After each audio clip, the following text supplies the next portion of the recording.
আসসালামু আলাইকুম viewers, welcome back to my channel. Viewers, আজকে আমি ডিমের একটি অসাধারণ রেসিপি নিয়ে হাজির হয়েছি। এটা হলো কফি আলু দিয়ে ডিমের তরকারি। তো এই কারিটা কিভাবে তৈরি করা যায়, লেটস সি। কারিটা তৈরির জন্য অ্যাট ফার্স্ট আমি একটি পেস্ট তৈরি করে নেব। তার জন্য নিয়েছি জিরা, ধনিয়া, পেঁয়াজ কুচি, রসুন ও আদার স্লাইস, অ্যান্ড লাগছে শুকনো মরিচ। এখন আমি এগুলোকে একটি বাটিতে পানি দিয়ে ভিজিয়ে রাখবো। এটাকে 10 মিনিট পানিতে ভিজিয়ে রেখে দেন আমি ব্লেন্ড করে নেব।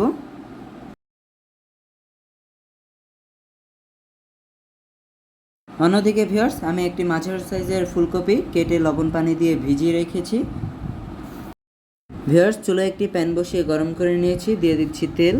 তেলটা গরম হয়ে গেলে আমি এখানে একে একে ডিম, ফুলকপি ও আলুটা ভেজে নেব। অ্যাট ফার্স্ট আমি ডিমটা ভেজে নিচ্ছি। তার জন্য ডিমটা অ্যাড করে দিলাম অ্যান্ড দিয়ে দেব হলুদ গুঁড়া অ্যান্ড সামান্য লবণ।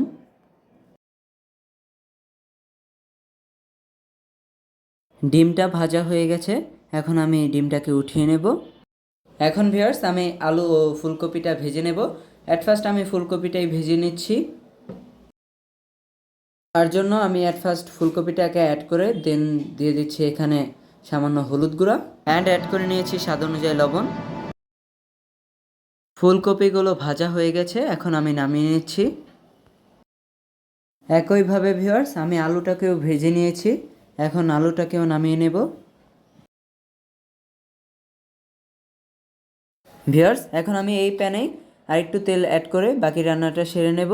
তেলটা গরম হয়ে গেছে, অ্যাড করে নিচ্ছি পেঁয়াজ কুচি। পেঁয়াজটাকে আমি মিনি কিউব করেছি।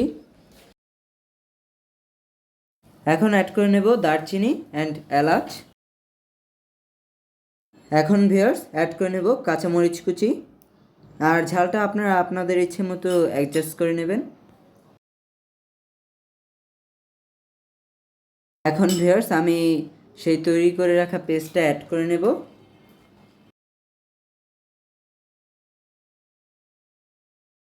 এখন ভিউয়ার্স, অ্যাড করে নেব টমেটো পিউরি।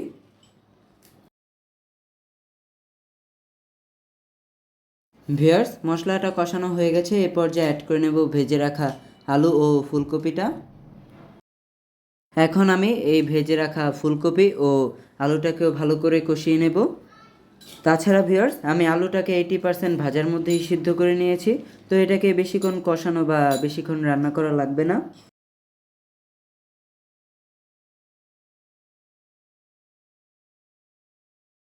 সবজিগুলো কষানো হয়ে গেছে, এখন আমি এখানে পানি অ্যাড করে নেব।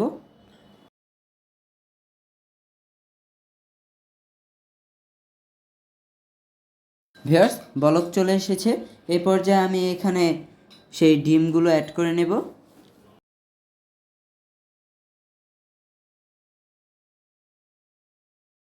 এখন ভিউয়ার্স, অ্যাড করে নেব হাফ চা চামচ গরম মশলা অ্যান্ড দিয়ে দেব ধনিয়া পাতা কুচি।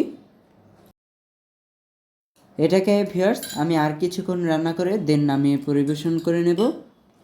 সো ভিউয়ার্স, তৈরি হয়ে গেল আমাদের এই মজাদার কফি আলু দিয়ে ডিমের কারি। তো আপনারা কিন্তু এটা অবশ্যই বাসায় ট্রাই করবেন, ট্রাই করে জানাবেন এটা কেমন ছিল অ্যান্ড শেয়ার করবেন ভিডিওটা বেশি করে। ভিডিওটাতে লাইক করবেন অবশ্যই। সবাই ভালো থাকবেন, আল্লাহ হাফেজ।